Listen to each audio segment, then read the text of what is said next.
Hey everybody, welcome back inside another exciting episode of The Stash, report from The Stash Project. Today is June 3rd, 2019, and it's just a little bit of a show this week. Obviously, we're finishing up the end of the May releases from everybody, so we have one domestic release and a couple of things that have trickled in from Japan this week.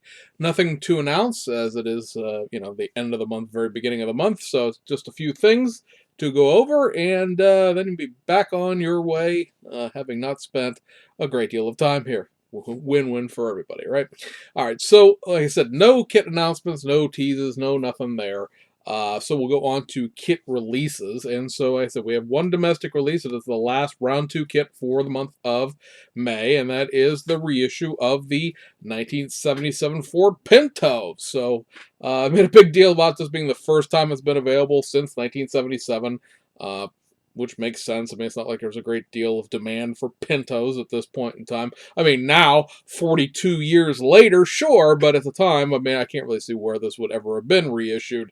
Even the MPC Pinto that we got last year, the station wagon, it was never reissued after like 1979, 1980 either, because, yeah, uh, I'm a bigger fan of the older front-ended Pinto, and I've always sort of lamented the fact that, you know, I don't really care for this front end of the Pinto. And then I remembered, oh, I have a 1975 Pinto. I picked it up at a kit trade a while back. I was walking past my stuff on the way to make this video, and I was like, oh, wait, that's right. I have one of those older face Pintos. So this isn't exactly a rush out and buy, but I probably will pick it up at some point in time, as I have with most of these Malaise era uh, round 2 kits that they're reissuing. I'll give you a little extra toss-in picture here for sort of the side of the box so you guys get a look at what the decals look like. There's a brush sales livery, a pizza livery that apparently has some free-to-place pepperoni to put all over the car. There is a vacuum cleaner salesman livery, and also a DJ livery. So quite the amusing 1970s companies that you could build this into sort of a light commercial vehicle, if you will. Otherwise, hey, it's original to the 1977 kit. It does, of course, have the new decals, the vintage packaging. I'm trying to think if there's anything else about that. Nope. I don't think there's pad printed in there, and there aren't. So that's back out there for the folks that are fans of the Malaise era things. And then we go over to Japan, where I only have 2 kits, 3 releases, technically speaking. First up is this from Aoshima. It is the last of their May kits. It is the Iketami Kishiro Nissan S13 Sylvia from the Initial D series. Of course, guys, now they're doing an entire series of Initial D kits. This one for, again, the Akina Speedstars. There's only like 2 little tiny runners of new parts in this kit.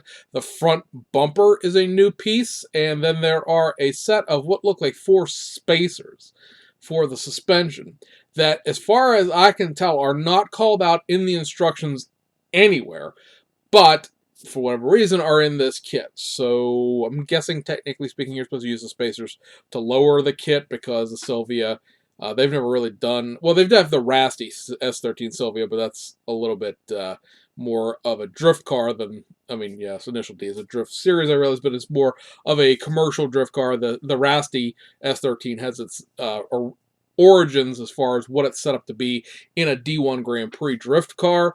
This, of course, is more of a street car that got turned into a drift car type of thing. So, like I said, I'm guessing there's, like I said, it's a little runner. It looks like it's about the size of like a maybe like a Tamiya bottle, and it just says 4 little round circle donuts on it, and it's not polycaps, they're molded and injected, so I'm guessing they're supposed to be suspension spacers. And like I said, the front bumper itself is new, and of course there's a new set of decals.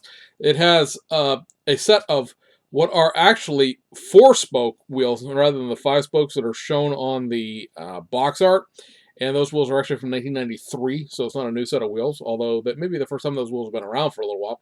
So again, for the fans of Initial D, or people that are thinking, there's a lot of kits in that, I'd like to start collecting them, that's another option out there for you folks. And then over to Fujimi for the last of their May kits, and these are just a couple of reissues, just in new colors. and they are the Toyota FJ Cruiser Easy kits. So again, these are molded in color; they're not painted, but they are designed to be snap type kits that you do not have to paint. They're very high gloss plastic and things like that. You guys may recall when we first discussed these things, this was the original box art on the car that was molded in black. And I said, oh, hey, look, there's a beige one and a blue one. I bet they do those colors. So, yes, of course, they decided to do that. And May gives you those two colors. So this is the beige car. You can tell by the little picture of the beige car on the bottom of the box art. And no real big shock there. There is the blue molded version with what appears to be superimposed on an old General Mills era MPC logo. But be that as it may, those two kits are out. They are just straight reissues of the FJ Cruiser, which has come out. I believe this would be the fourth color of this kit at this point. No, fifth, because there's a yellow one, the white one, the black one. Now there's blue and beige. So that at least covers this box art. I like the fact they didn't change the box art. They just stuck a little thing to the top of the box to tell you what color you're buying. But those kits do come with a little tiny sheet of water slide decals for gauges and external, I want to say placards and liveries. I've been so involved with decal design in the last couple of weeks and just exhausted from work. I'm losing my mind.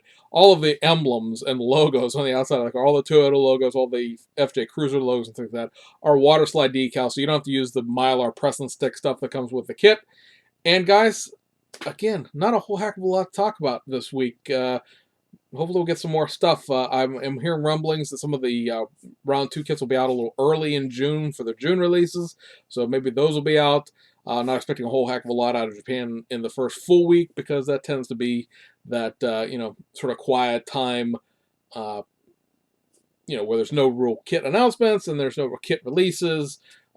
It sort of broke in a weird way this week. With this week being sort of 2 quiet weeks, if you will, with there only being a couple of days of June and then a first full week. So technically you're getting a June show that's really covering May stuff, and we'll see what there is to talk about in June next week. So anyway, guys, I hope you enjoyed it. Like I said, it's going to be a quick one, and we'll see you guys on the other side.